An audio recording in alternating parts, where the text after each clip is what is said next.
saya diizinkan Allah untuk mendaftar sebagai calon anggota DPD RI untuk periode yang kedua. Dan tentu harapan saya mudah-mudahan segala perjuangan ini dimudahkan oleh Allah Subhanahu wa taala dan senantiasa seiring dengan ridhonya Allah Subhanahu wa taala. Saya kembali mencalonkan diri sebagai anggota DPD RI karena kami juga sadar masih banyak hal yang harus kita perjuangkan karena butuh waktu.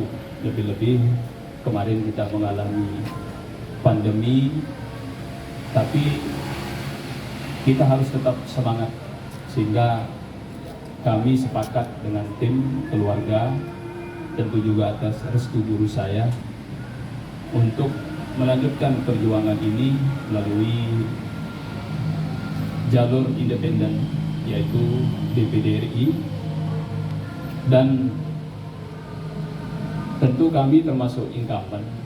Alhamdulillah, sejak dilantik kami selalu turun di masyarakat. Demikian juga saya yakin teman-teman incumbent yang lain juga insya Allah seperti itu, karena kalau secara politik incumbent ini tentu tidak ingin rusak namanya, ingin supaya namanya selalu baik di masyarakat. Sehingga saya yakin teman-teman insya Allah semuanya menyapa masyarakat, menjalankan tugas dan fungsinya sebagai representatif masyarakat Nusa Tenggara Barat. Sekedar ini sambutan dari saya. Mungkin ada pertanyaan? Ya. Kalau melihat antara jumlah calon yang sudah berkompetisi tahun 2019 dengan 2024 nanti, sepertinya akan sedikit bertarung dari 2024. Ya. Artinya akan ada persaingan yang lebih sengit terjadi karena potensi sebaran suara itu kan akan lebih sedikit di atas suara. Nah, bicara soal itu tentu ada kaitannya juga dengan target Tuan Guru. Target suara yang menurut Tuan Guru aman untuk bisa mengamankan kursi di periode kedua nanti itu berapa kira-kira? Karena kalau kita lihat beberapa bakal calon penantang lain sudah misalnya ada yang memasang target 300.000, bahkan ada yang sampai 400.000. Tuan Guru mungkin sudah memetakan itu dan kira-kira berapa soal target suara? Iya. Memang kalau kita lihat dari periode yang lalu, kalau tidak salah itu 27 orang. Seingat saya 27 ya. 27 seingat saya. Kemudian sekarang seandainya 22 lah bisa. Ya, sekitar 22 ya, sekitar berkurang 5 orang. Kemudian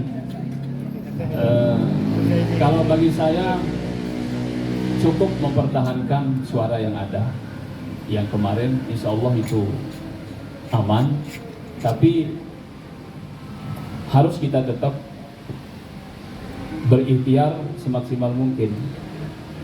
Bila perlu lebih dari itu, insya Allah kalau menurut saya suara yang kemarin aman, kita pertahankan, tapi harus kita tetap berikhtiar untuk lebih dari itu. Dan bagi saya terima kasih kepada teman-teman calon anggota DPD yang ikut berpartisipasi untuk berjuang untuk kemaslahatan masyarakat Nusa Tenggara Barat khususnya dan Indonesia pada umumnya. Dan saya menganggap itu semua bukan persaingan, tapi kita adalah fastabiqul khairat. Kita berlomba-lomba dalam kebaikan, maka menurut saya tidak perlu kita saling membenci terhadap saingan kita, karena semuanya akan ada hikmahnya. Jadi kewajiban saya, kita hanya berikhtiar, semuanya Allah yang akan menentukan. Tentu ikhtiar dengan aturan yang sudah ditentukan oleh Undang-Undang Negara Kesatuan Republik Indonesia, terutama dari prosedur yang sudah ditentukan di KPU RI. Ya. Terakhir, komitmennya untuk menolak politik uang, Bang Guru. Ya, itu yang harus kita sama-sama juga sadari bersama, karena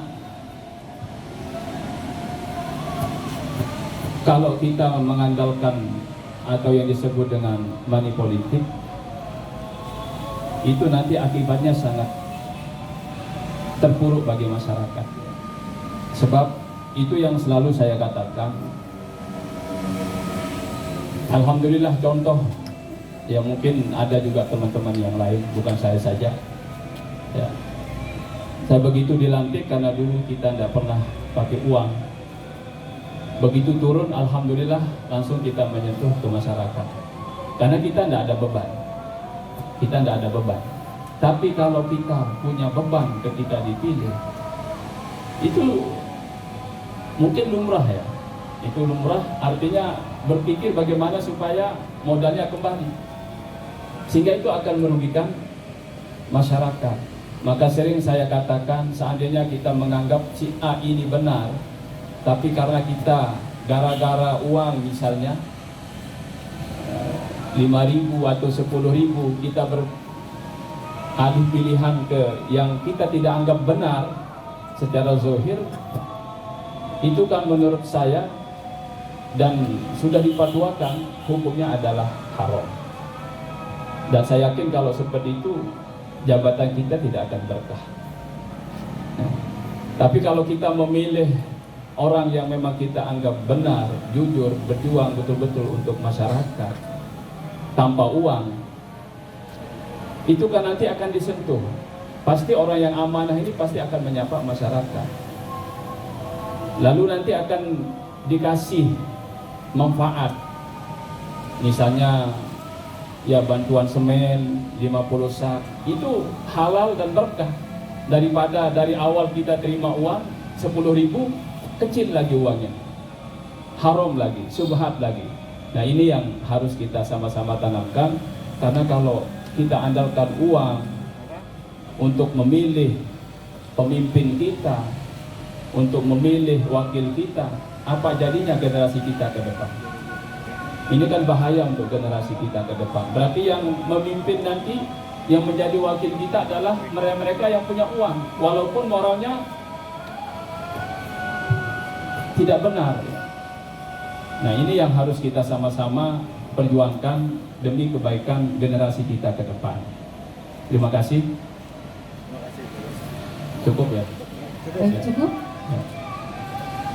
Terima kasih, kurang lebihnya mohon maaf. Wassalamualaikum warahmatullahi wabarakatuh. Baik, demikian proses dari